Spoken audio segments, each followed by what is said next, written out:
Today on the audio hotline, we're going to be talking about a reasonably priced USB microphone. No, this isn't a baby Blue Yeti, but it looks like that. This microphone is the FiFine K678. But not only does this microphone look like a Blue Yeti blackout, but it also does have a lot of similar features. But we'll go through all that here shortly, but first things first, let's get mic'd.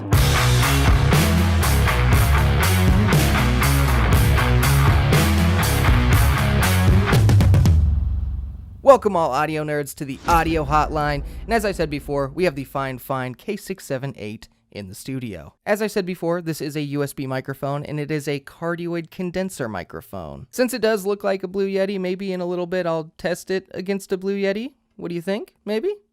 Maybe. Today I'll take you through the basics, I'll take you through all the features, we'll test the absolute shit out of it. And I will also give you my opinion of this microphone at the end. Right now I'm in my new studio and it's still bare bones. I still want to get some things up on the wall and everything, so don't judge it too harshly, okay? It's getting there, man. Right now you can purchase the FiFine K678 on Amazon for about $80. Another important thing to mention is that I'm using a 2019 MacBook Pro to record this in Logic Pro X. I have the gain on the computer set at about 10 to 15%. Then I have the gain on the microphone set at about 30%.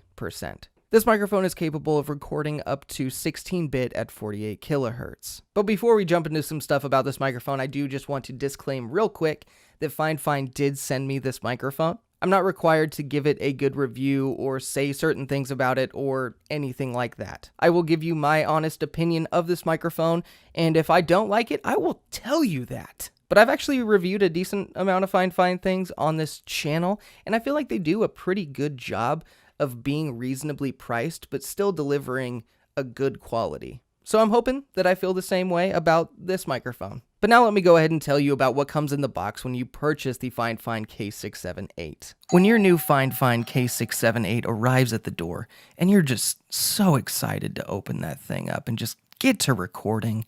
So you grab that box, you sprint into your recording space, you open it with the biggest knife you possibly can find because why not? And you open that cardboard box to find a beautiful FiFine package. Your eyes light up like a sea of knockoff diamonds. Then you grab that FiFine box and open it. You're filled with joy when you see molded foam on the inside. You grab the microphone and you see that there is a desktop stand attached. But then you realize all the clicks from the keyboard and all the desk noise that would get into that microphone. So you order a microphone stand, or scissor arm, immediately on Amazon. Good choice.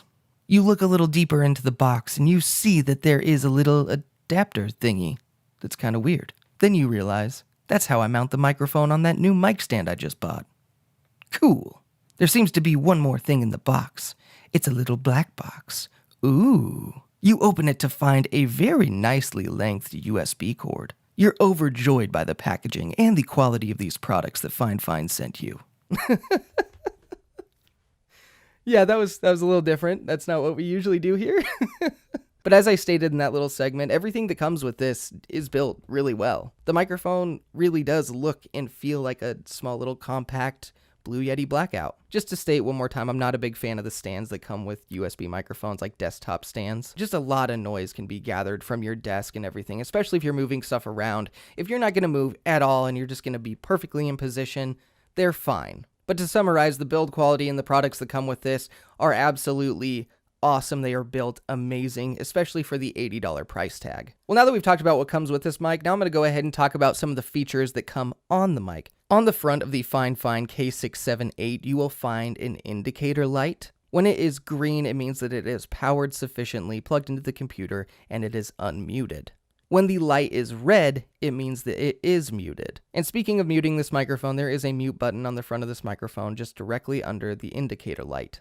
On the back of this microphone, there is a microphone gain knob which can control the sensitivity of your microphone's capsule. Right under the gain knob, there is a headphone volume control. And like I said, there is a headphone jack on the bottom of this microphone, and there is also the USB connection. In the middle, you will see some threading, and that is where you can mount this microphone onto a mic stand. It's actually really interesting. The threading size under here is a 1/4-20, which is the usual size for like a tripod. Usually microphones have like a 3/8 or 5/8 inch thread, But that's why they included the little adapters so you can adjust to those other sizes. Now you may notice that I said earlier this has some features of the Blue Yeti, and honestly, when it comes to the features on the microphone, this is so similar to the Blue Yeti. But the biggest thing that you may have noticed is that this doesn't have multiple polar patterns. This is very simply a cardioid microphone. But honestly, most people that get the Blue Yeti just leave it on the cardioid mode. There are some people that want to record instruments with different polar patterns, and also there are some people that just stick the Blue Yeti in the middle of a desk and they record a podcast with multiple people like that. Personally, I use cardioid 99% of the time, so it doesn't really bug me. Don't get me wrong though, the multiple polar patterns is very appealing to a lot of people. Now that we've talked about the features that come on the microphone, now let's go ahead and talk about the features that come in the microphone. Let's go ahead and nerd out with some specs. The FiFine K678 is a USB condenser microphone with a unidirectional, also known as cardioid, polar pattern. This microphone has a frequency response of 40 Hz to 20 kHz, a sensitivity of -45 plus or minus 3 decibels at 1 kHz. This mic has an equivalent noise level of 66 dBA, a dynamic range of 88 decibels, a signal-to-noise ratio of 85 decibels, and a max SPL of 130 decibels. This microphone does max out at 16-bit at 48 kHz, which is the exact same as the Blue Yeti. Now, when it comes to the frequency response of this microphone, it does have a little bit of a dip in the low end. The mids slowly climb, and there is a slight boost around 1.5 to 2 kHz. And after that, it does continue to climb and has a slight boost in the high end. When looking at the specs, most things seem pretty normal. But I will say there is one thing that is kind of alarming and seems weird. The equivalent noise level of 66 dBA doesn't seem right. But when I'm listening to this microphone, it doesn't seem substantially more noisy than a lot of other USB microphones that I've tried out around this price point. So I'm a little confused about that. I don't know. But now that we've gone through the basics and the specs, now let's go ahead and get to the good stuff. Now let's go ahead and test this microphone out. As you can see right now, I have been using a pop filter. This is the Stedman ProScreen 101. During testing, I'll use this for some of them and then not for others, just so you can hear this microphone in every possible way. Now let's go ahead and start with a proximity effect test. If you get really close to this Blue Yeti looking baby, here is how it sounds. And if you get right up to this Blue Yeti baby, here is how it sounds with a pop filter. Quick warning, we're going to do some plosives. This could be loud. Peter Piper picked a patch of pickled peanutses. Peter Piper picked a patch of pickled peanutses. Peter Piper picked a patch of pickled peanutses. Peter Piper picked a patch of Pen 15s. Now if you're going to type on a super clicky keyboard real hard, maybe it has some MX Cherry Blues in it like this little bad boy does, you know. But here's how it's going to sound, and here's how it's going to reject the noise. Now we're going to go a little bit deeper into the polar pattern with a white noise test.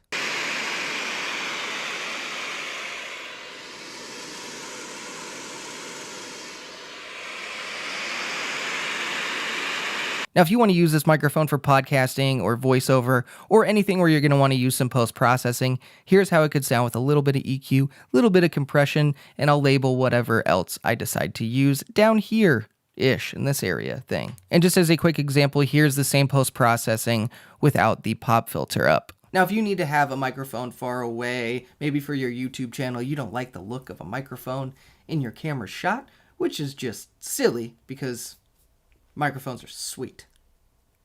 But here's how this microphone sounds about 2.5 to 3 feet away. I'm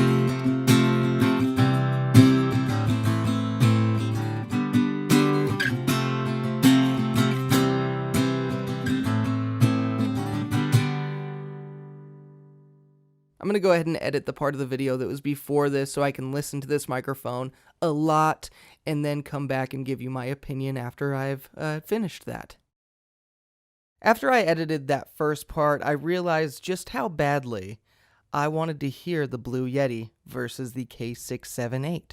So here we are. Let's do a quick sound test. Here is the sound of the FiFine K678 with the same settings we've been using all throughout the video. And now we have the Blue Yeti plugged in on the cardioid setting, and right now it's at about 50% gain. One more time, here is the FiFine K678 with a pop filter in place, and here is how it sounds. Once again, here's the sound test for the Blue Yeti against the K678. It probably looks a little bit weird, like it's just floating here in the video. I actually have it mounted up on like an iPad stand. It's a weird setup. I was just a little bit lazy to get another mic stand. Was it lazy or genius? It was lazy.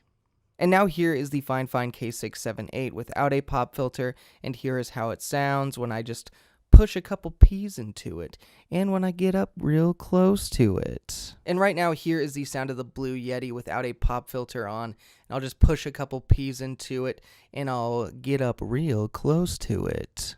Now that I've listened back to this video, and I've listened to the comparison between this and the Blue Yeti, I feel a lot more comfortable giving you my opinion about this microphone. I understand that a lot of USB microphones max out at 16-bit at 48 kilohertz, which is totally fine. But I would have loved it if they just did a quick backhanded booch slap to the Blue Yeti and they were like, you know what? Ours is smaller than yours, and we don't use all those dumb polar patterns, and 24-bit at 192 kilohertz. Take that, booch. That would have been awesome. I would have even taken just 24-bit at 48 kilohertz, just as a little slap, a little tap in the face to Blue, be like, hey, wake up, you sleeping giant, we're about to take this shit over. That would have been a pretty sweet move. Instead, FiFine just matched the look of the Blue Yeti and literally all of its specifications and features and stuff, and just didn't do the polar patterns. But just because it has similarities to the Blue Yeti doesn't mean it's bad.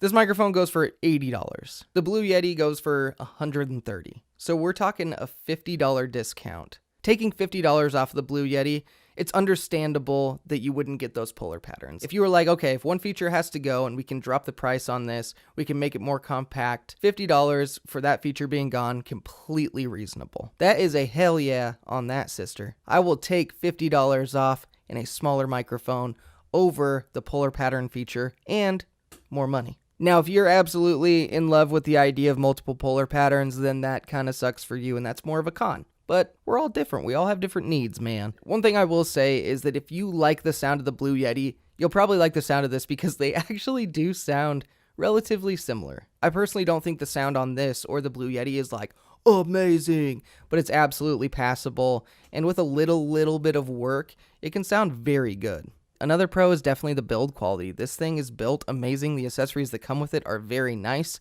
I have no complaints about that whatsoever. When it comes to plosives in this microphone, I will say that you should get some protection. A pop filter of some sort would be nice. You don't have to get the Stedman Pro Screen 101, but just a less expensive one would be great. I'll link one down below. So overall, I do like this microphone, and I will say that I can recommend it. I like the size and the build of this microphone. Its recording quality capabilities are good enough. Its sound is good enough, and its price is very good, and just overall value is great. So the grade that I give the FiFine K678 is an A-.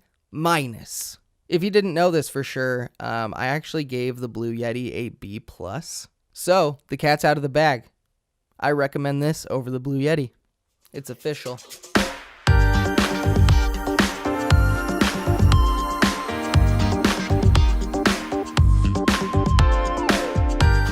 A big thank you to everyone that is watching this review of the FiFine K678, and a big thank you to FiFine for sending me this microphone to try out. I appreciate everyone that has subscribed to this channel, and to everyone that keeps coming back and watching videos.